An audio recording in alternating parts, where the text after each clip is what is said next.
Hello students, सभी को good evening. आज हम तीसरा चैप्टर स्टार्ट कर रहे हैं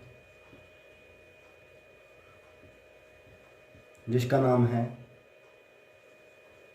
linear equation in two variable. Variable आप जानते हैं जिसकी वैल्यू को हम चेंज कर सकते हैं। लीनियर इक्वेशन वो होती है जिसकी डिग्री एक होती है। इन टू वेरिएबल जिसमें दो वेरिएबल होते हैं, दो अस्थिर अंक होते हैं, यानी चर पद होते हैं, जिसमें दो चर पद होते हैं। रैखिक समीकरण जिसमें दो चर होते हैं, जैसे x + y = 0। इसमें डिग्री एक है और दो चर हैं। 2x + y = 1, यह डिग्री 1 है और दो चर हैं x और y। हमारे पास है 2x + 1 = 9। इस समीकरण में हमारे पास एक चर है और वह चर है यानी वेरिएबल है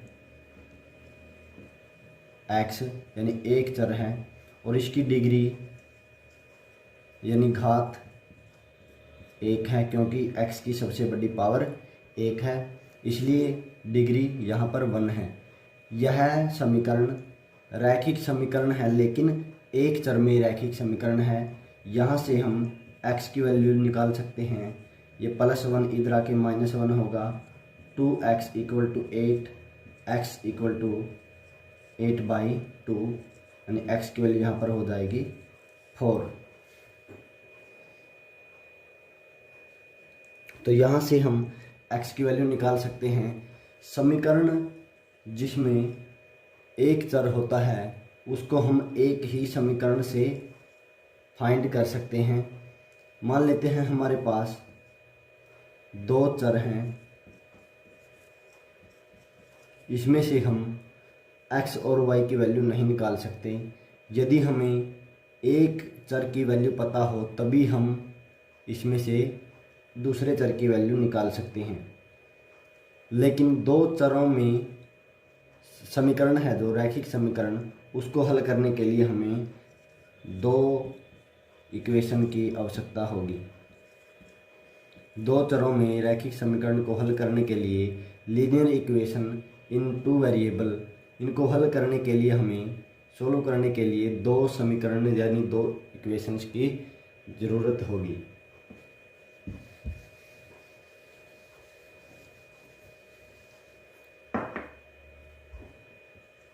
linear equation in two variable, दो चरों में रैखिक बहुपद, इनको सोल्व करने के लिए हमारे पास तीन मेथड हैं। मेथड 1 ग्राफिकल,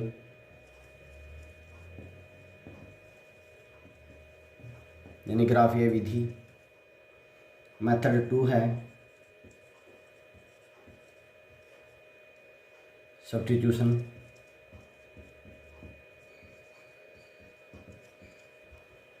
यानी प्रतिस्थापन विधि।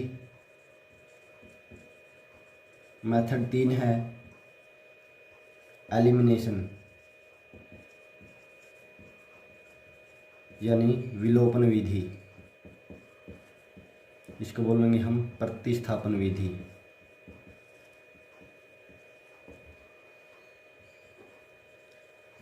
मेथड 4 है क्रॉस मल्टीप्लिकेशन,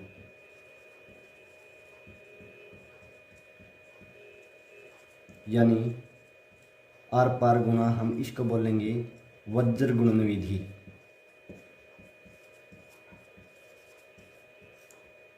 तो दो इक्वेशंस को हम सोल्व करने के लिए इन चार मेथड्स का यूज करेंगे। सबसे पहले हम ग्राफिकल मेथड के बारे में जानेंगे।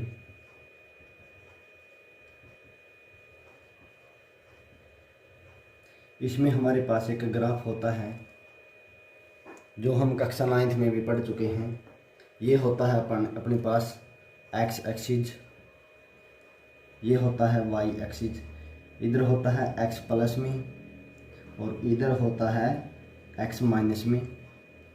ऊपर होता है वाई प्लस, नीचे होता है वाई का मान, वाई की वैल्यू होती है यहाँ माइनस।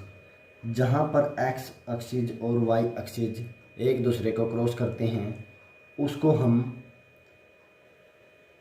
ओरिजिन बोलेंगे,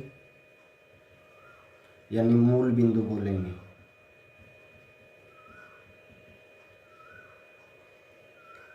मान लेते हैं अपने पास दो इक्वेशन हैं, x plus y equal to 5, x plus 2y equal to 9। हमारे पास यहाँ पर दो इक्वेशंस हैं। इनको हम सॉल्व करने के लिए ग्राफिकल मेथड का यूज किस प्रकार करेंगे। हमारे पास x और y दो वेरिएबल हैं, तो इनमें हम अपनी तरफ से एक वैल्यू पुट करेंगे। जैसे इक्वेशन फर्स्ट एंड ये इक्वेशन सेकंड। इक्वेशन फर्स्ट में हम यहाँ एक बॉक्स बना सकते हैं और मिनिमम हमें 2 वैल्यू की आवश्यकता होगी। जैसे यहाँ पर हम यदि x की वैल्यू 1 रखते हैं तो y की वैल्यू हो जाएगी 3, यहाँ 4 हो जाएगी। यहाँ पर 1 रखते हैं तो यहाँ पर 4 होगी, तभी इन दोनों का जो एडिशन होगा वो 5 के इक्वल होगा। 1 और 4 5, यानी फर्स्ट इक्वेशन में हम x की वैल्यू 1 पुट करते हैं तो y की वैल्यू हमारे पास 4 आती है। यदि हम यहाँ पर 2 पुट करते हैं तो y की वैल्यू 3 प्राप्त होती है। x की वैल्यू 1, यहाँ पर हम इक्वल गैप में 1 2 3 4 5 6 इस प्रकार संख्याएं लेते हैं। 1 2 3 4 5 6 इस प्रकार हम यहाँ प्लस के नंबर्स दर्शाएंगे, इधर हम माइनस के नंबर।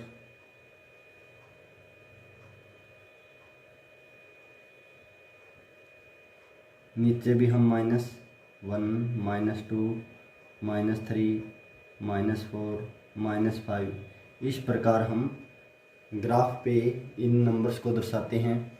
पहली समीकरण में x की वैल्यू 1, यहाँ पर x की वैल्यू 1 है और y की वैल्यू 4 है।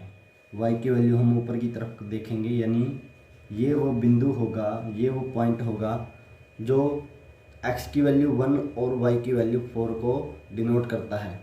पहले हम x की वैल्यू लिखते हैं, फिर हम y की वैल्यू लिखते हैं, यानी इस बिंदु को हम बोलेंगे 1 4, यानी x का मान 1 और y का मान 4।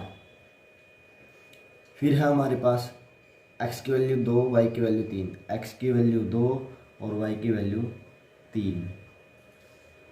तो यहाँ पर वो बिंदु होगा जो 2 3 बिंदु को दर्शाता है। तो इन दोनों को हम एक दूसरे से मिलाएंगे और इस प्रकार हम इसको आगे बढ़ाएंगे।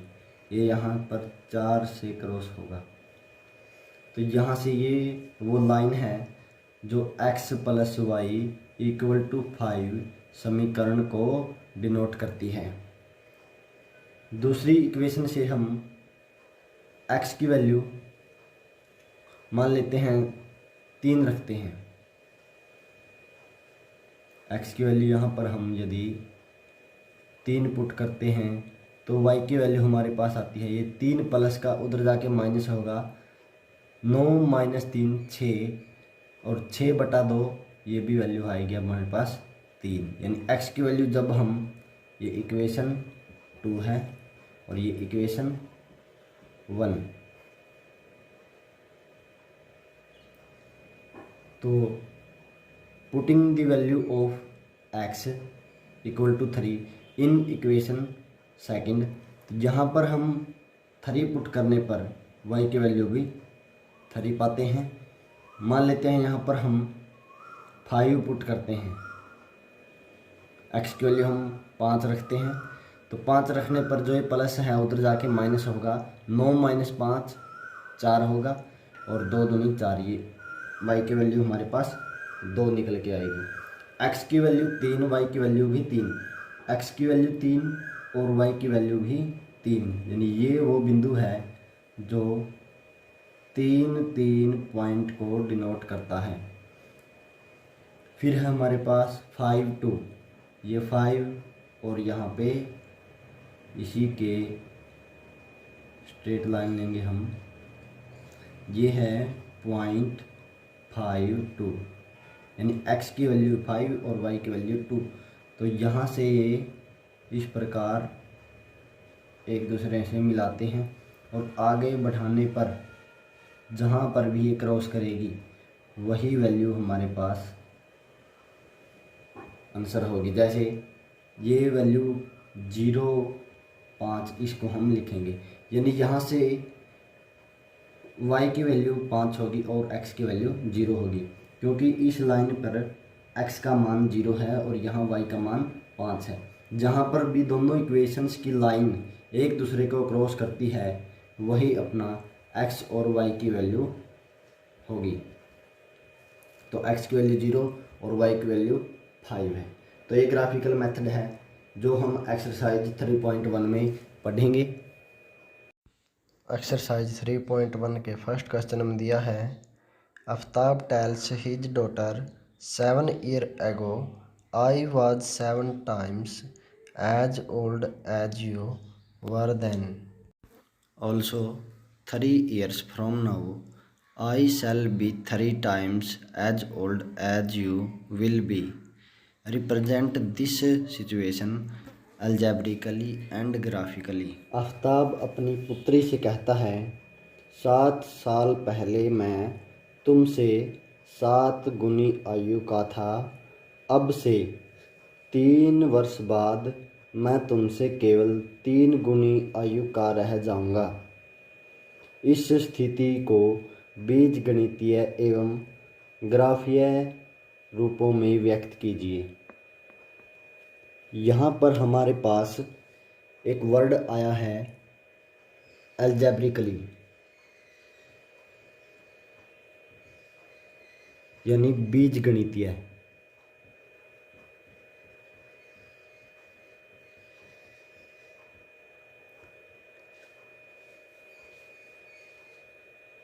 x plus y equal to 5, x plus 2y equal to 4।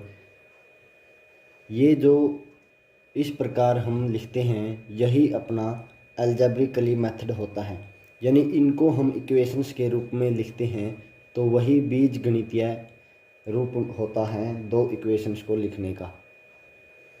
तो क्वेश्चन में दिया गया है कि 7 साल पहले जो आफ्ताब है वो अपनी पुत्री से 7 गुनी आयु का था। मान लेते हैं आफ्ताब और उनकी पुत्री की आयु x और y है। Let the present age of Aftab equal to x year. माना आफ्ताब की वर्तमान आयु x वर्ष। Let the present age of his daughter equal to y year. माना उसकी पुत्री की वर्तमान आयु y वर्ष है। तो अकॉर्डिंग टू क्वेश्चन प्रश्नानुसार क्या दिया है, पहली स्थिति में जो दिया गया है उसको हम पहले लिखेंगे। जैसे first condition,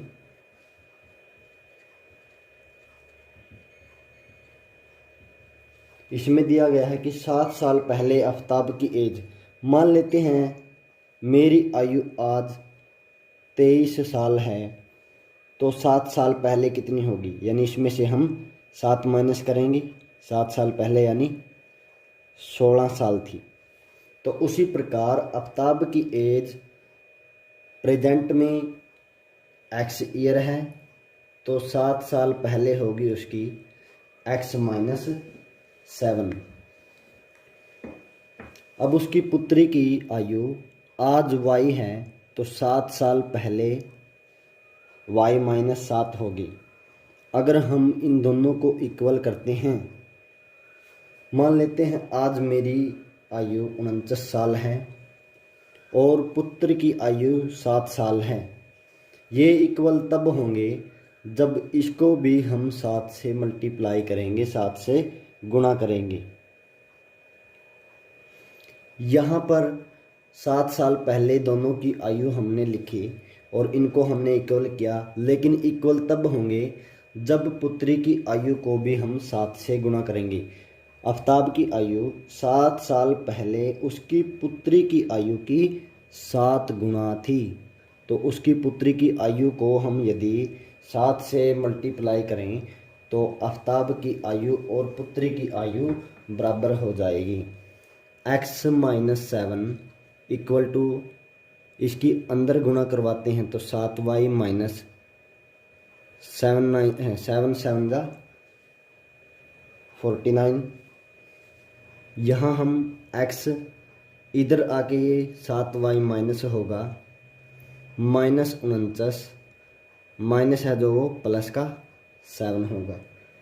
x minus 7y equal to minus 42 बचेगा। तो ये अलजेब्रिक फॉर्म है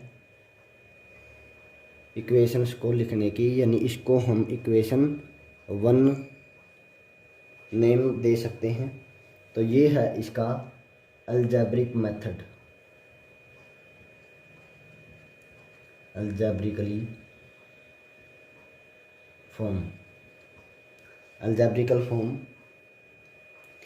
तो ये पहली कंडीशन थी। दूसरी कंडीशन में हमें दिया गया है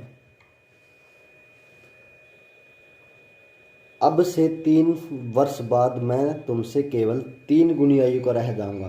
तो 3 वर्ष बाद आफ्ताब की एज होगी x प्लस 3। मान लेते हैं मैं आज 23 साल का हूँ, तो 3 साल बाद मेरी एज हो जाएगी, यानी इसमें मैं 3 ऐड करूँगा तो 26 साल होगी। तो इस प्रकार ये आफ्ताब की एज और ये अपने पास है पुत्री की एज, x प्लस 3 करूँगा। जब मैं पुत्री की आयु को 3 से गुणा करता हूँ तो इन दोनों की आयु इक्वल हो जाएगी।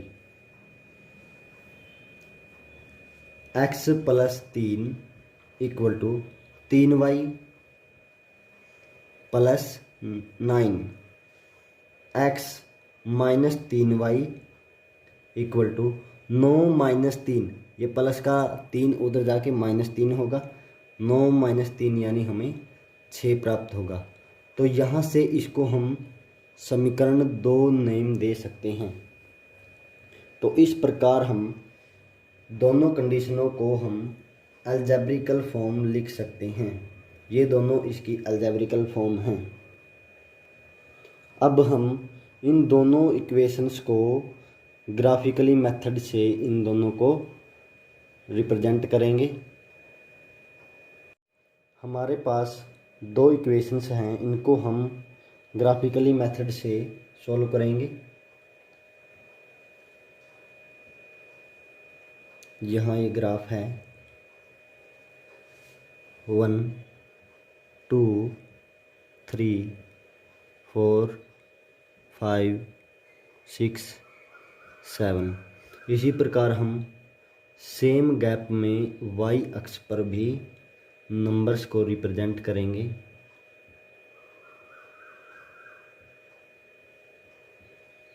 इधर -1 -2 -3 -4 इस प्रकार हम लिख सकते हैं।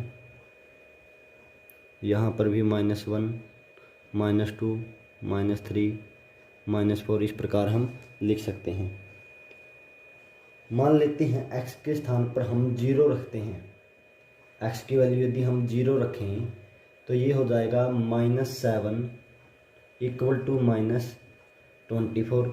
माइनस से माइनस कैंसिल होगा तो y की वैल्यू यहाँ पर हमें प्राप्त होगी 6। यानी जब हम फर्स्ट इक्वेशन में x की वैल्यू यहाँ लिखेंगे फ्रॉम इक्वेशन फर्स्ट, x की वैल्यू हम 0 पुट करते हैं तो हमें y की वैल्यू 6 प्राप्त होती है। यदि हम यहाँ पर 7 पुट करते हैं, यहाँ 7 पुट किया, x की वैल्यू 7, तो ये इधर आके माइनस होगा और -49 यानी -7y इक्वल टू -49। माइनस से माइनस कैंसिल होगा तो y की वैल्यू हमें 7 प्राप्त होगी। यानी जब हम x की वैल्यू 7 रखते हैं तो y की वैल्यू भी 7 प्राप्त होती है। अब हम यहाँ पर हम 3 वैल्यू भी ले सकते हैं, लेकिन हमें मैक्सिमम कितनी भी ले सकते हैं, लेकिन हमें मिनिमम 2 रखनी है। फ्रॉम इक्वेशन 2 यहाँ से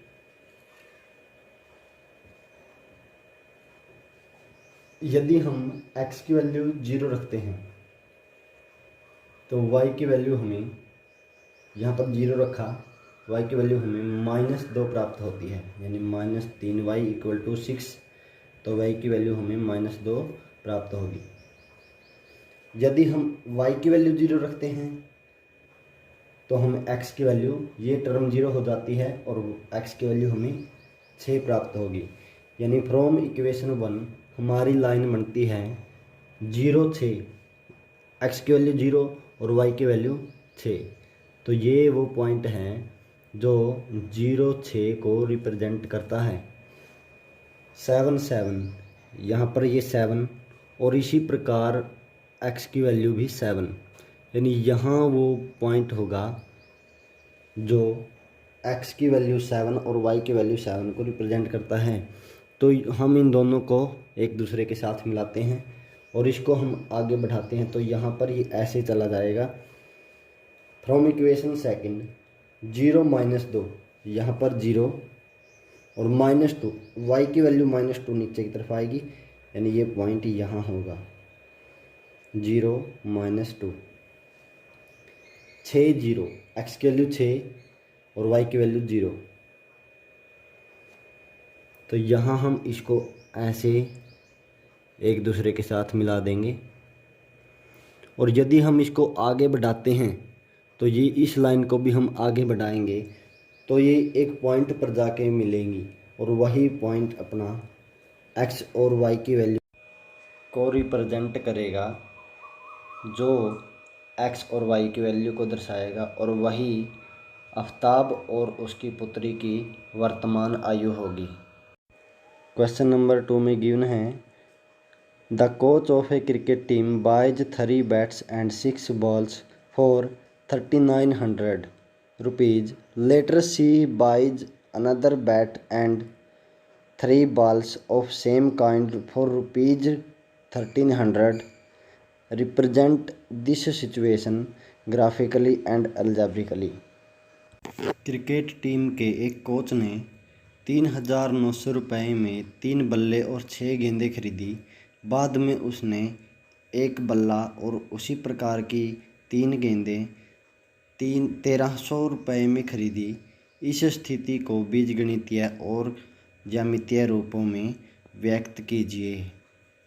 ज्यामितीय रूप का मतलब है यही graphically method. Late the price of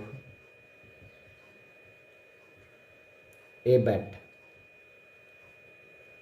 एक बल्ले का मूल्य x रुपीज है, x रुपये।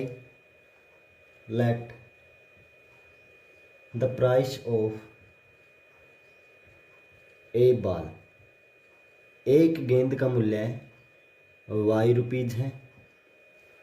मान लेते हैं कि गेंद का मूल्य 10 रुपये है तो 5 गेंदों का मूल्य 50 रुपये होगा, यानी गुणा 5 करेंगे। एक बैट का मूल्य 100 रुपये है, तो 3 बैटों का मूल्य कितना होगा, गुणा 3 करेंगे यानी 300 रुपये। 5 गेंदें और 3 बल्लों का मूल्य यदि हमारे पास 350 रुपये है तो उसको हम इस प्रकार दर्शा सकते हैं। यदि एक बल्ले का मूल्य 100 रुपये, तो 3 बल्लों का मूल्य गुणा 3 करेंगे। तो इसी प्रकार यहाँ पर एक बल्ले का मूल्य x रुपये है। तो पहली कंडीशन में वह 3 बैट खरीदता है। अकॉर्डिंग टू क्वेश्चन, पहली शर्त के अनुसार, या बोलेंगे हम पहली कंडीशन में, इन फर्स्ट कंडीशन, एक बल्ले का मूल्य x रुपये, तो 3 बल्लों का मूल्य 3x होगा। और साथ में वो खरीदता है कुछ गेंद हैं 6, तो 6 गेंदों का मूल्य 6y। यदि एक गेंद का मूल्य x है तो 6 गेंदों का मूल्य 6y। और इनको वह, इस सामान को वह 3900 रुपये में खरीदता है। यहाँ से हम 3 कॉमन भी ले सकते हैं। 3 कॉमन लेने पर यहाँ बचेगा x, 3 दूनी 6, और ये y इक्वल टू 3900।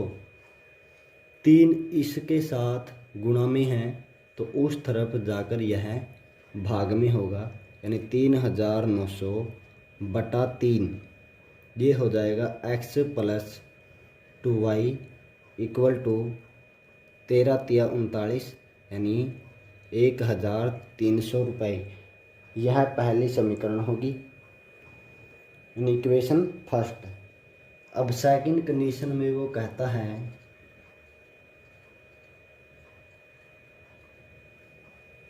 वह एक बल्ला, एक बैट खरीदता है और 3 गेंदें खरीदता है, 3 बाल खरीदता है।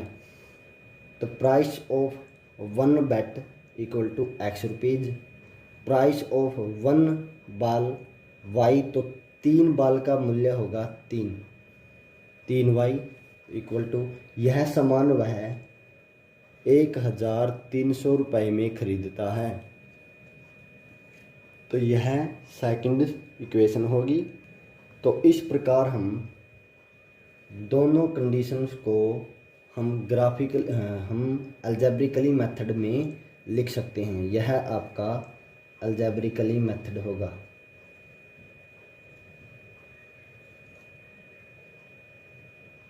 Algebraically,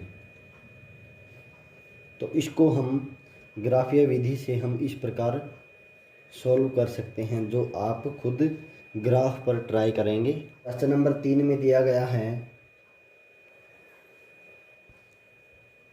the cost of 2 kilogram of apples and 1 kilogram of grapes on a day was found to be ₹160। After a month the cost of 4 kilogram of apples and 2 kilograms of grapes is ₹300। Represent this situation graphically and geometrically. 2 kilogram सेब और 1 kilogram अंगूर का मूल्य किसी दिन 160 रुपये था। एक महीने बाद 4 किलोग्राम सेबों का मूल्य और 2 किलोग्राम अंगूर का मूल्य 300 रुपये हो जाता है। इस स्थिति को बीजगणितीय तथा ज्यामितीय रूपों में व्यक्त कीजिए। मान लेते हैं let the price of 1 kilogram apple x rupees, 1 kilogram सेबों का मूल्य x रुपये है। Let the price of 1 kilogram grapes y rupees. यदि 1 किलो सेबों का मूल्य ₹50 है। तो 2 किलो सेबों का मूल्य कितना होगा? ₹100, यानी 2 गुणा 50 होगा। 1 किलो अंगूर का मूल्य यदि ₹60 है तो इन दोनों सामानों को वह ₹160 में खरीदता है। सेब प्लस अंगूर, इन दोनों को वह ₹160 में खरीदता है। तो इस प्रकार हम पहली कंडीशन को लिख सकते हैं। इन फर्स्ट कंडीशन 1 किलो सेब का मूल्य ₹X, तो 2 किलो सेबों का मूल्य 2X प्लस 1 किलो अंगूर का मूल्य Y, और क्वेश्चन में भी 1 किलो ही खरीदता है। इन दोनों सामानों को वह ₹160 में खरीदता है। कुछ दिनों के बाद वह 4 किलो, यानी कंडीशन सेकंड, 4 किलो सेब खरीदता है। तो 4 किलो सेबों का मूल्य 4X, और वह 2 किलो अंगूर खरीदता है तो 2Y, इनको वह ₹300 में खरीदता है। तो यहाँ से हम 2 कॉमन ले सकते हैं। 2X plus Y equal to 300, यहाँ से 2 डिवाइड होगा। 2X plus Y equal to 300/2, यहाँ पर ये हो जाएगा 150। तो इस प्रकार ये फर्स्ट कंडीशन है और ये सेकंड कंडीशन, जिनको हम अलजेब्रिकल फॉर्म में लिख सकते हैं। आगे हम इन दोनों इक्वेशंस को ग्राफिकली मेथड में इस प्रकार दर्शा सकते हैं, x और y की वैल्यू फाइंड करके। इस प्रकार हमारी तीसरे चैप्टर की पहली एक्सरसाइज कंप्लीट होती है।